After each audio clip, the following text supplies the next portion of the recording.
Why do 90% of people give up on their to-do lists? It's a question that haunts almost everyone who's ever tried to get organized, boost productivity, or simply keep their life on track.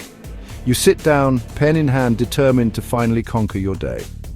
You write out a list. Sometimes it's a few items, sometimes it's a sprawling catalogue of everything you wish you could accomplish. But then, as the hours tick by, you realize you're not making the progress you hoped for.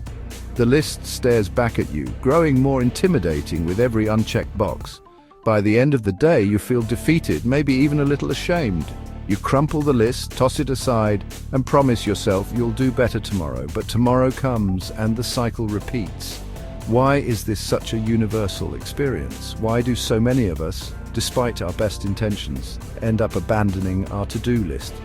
What's really going wrong? Is it a lack of willpower? Are we just not disciplined enough? Or is there something deeper at play? Something about the way we approach our goals and structure our days that sets us up for failure before we even begin.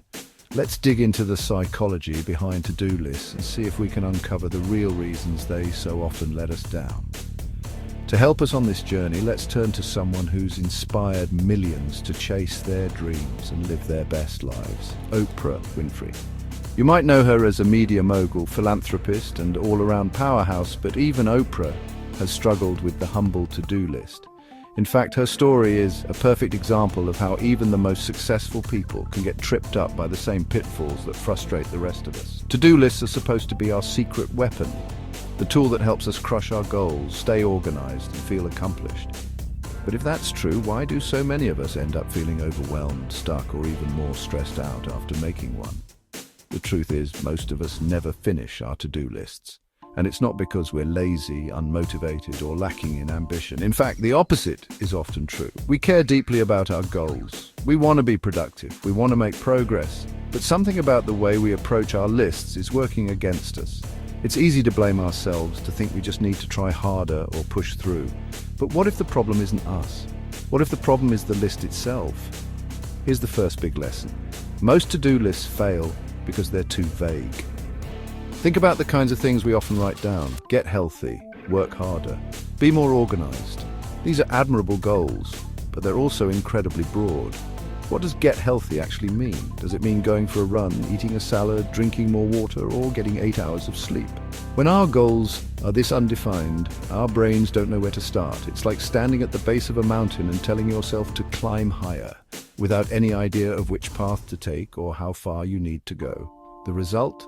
We feel overwhelmed before we even begin. Oprah Winfrey, despite her incredible success, once found herself in this exact situation.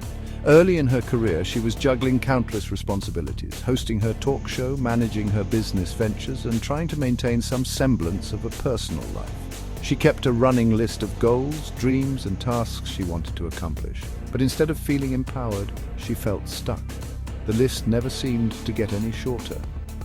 In interviews, Oprah has talked about how she would look at her endless goals and feel paralyzed. She wanted to do everything, but ended up feeling like she was accomplishing nothing. If someone as driven and accomplished as Oprah can struggle with this, it's no wonder the rest of us do too. So what did Oprah do to break the cycle? Her game changer was surprisingly simple. She decided to focus on just one habit at a time. Instead of trying to overhaul her entire life overnight, she picked a single, manageable action, writing in her gratitude journal every day. This wasn't just any journal entry, she made it specific. Each day, she would write down 3 things she was grateful for. By narrowing her focus, Oprah was able to build a habit that stuck. She didn't try to be perfect or do everything at once. She just committed to one small, meaningful action. And over time, that one habit became a foundation for bigger changes. The power of specificity can't be overstated. When Oprah wrote, "Write 3 things I'm grateful for," instead of "be more grateful," she gave herself a clear, actionable step. This is a lesson backed by science. Studies in behavioral psychology show that when we set specific, measurable goals, we're far more likely to follow through. Vague intentions like eat healthier or be more productive are easy to ignore because they don't tell us exactly what to do. But when you write, pack a healthy lunch for work, or spend 20 minutes on my most important task first thing in the morning, you know exactly what's expected. The more concrete your action, the less room there is for procrastination or confusion. Experts agree. The key to making to-do lists work is to start small, break tasks down, and make them as clear as possible. Instead of writing "clean the house," try "vacuum the living room" or "wipe down the kitchen counters." Instead of "get in shape," write "go for a 15-minute walk after dinner." When you break big goals into bite-sized steps, you make it easier to get started, and every small win builds momentum. This approach isn't just about productivity, it's about building confidence. Each time you check off a specific task, you reinforce the belief that you can follow through. Over time, those small wins add up to big changes. But even with the best intentions, life happens. We get busy, distracted, or just plain tired. That's why it's important to set reminders for yourself. Whether it's a sticky note on your mirror, a calendar alert on your phone, or a friend who checks in on your progress. And don't forget to reward yourself for the effort you put in, not just the results. Maybe it's a cup of your favorite coffee after finishing a task, or a few minutes of guilt-free relaxation. The point is to make the process enjoyable so you're motivated to keep going.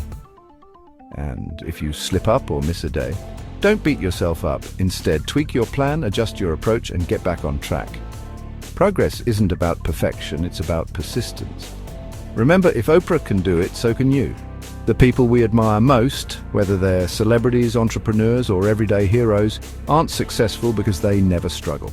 They're successful because they learn from their setbacks, adapt their strategies, and keep moving forward. Every small success is worth celebrating. When you finish a task, no matter how minor it seems, take a moment to acknowledge your progress. Over time, those moments add up, and you'll find yourself accomplishing more than you ever thought possible. So the next time you sit down to make a to-do list, try this. Make it tiny and specific. Instead of overwhelming yourself with a dozen vague goals, pick one or two clear, actionable steps. Write them down. Set a reminder. Give yourself permission to celebrate when you follow through. And if you stumble, remember that it's all part of the process. The journey to productivity isn't about doing everything at once. It's about making steady, meaningful progress, one small step at a time. Watch your progress soar and know that you're building habits that will serve you for a lifetime.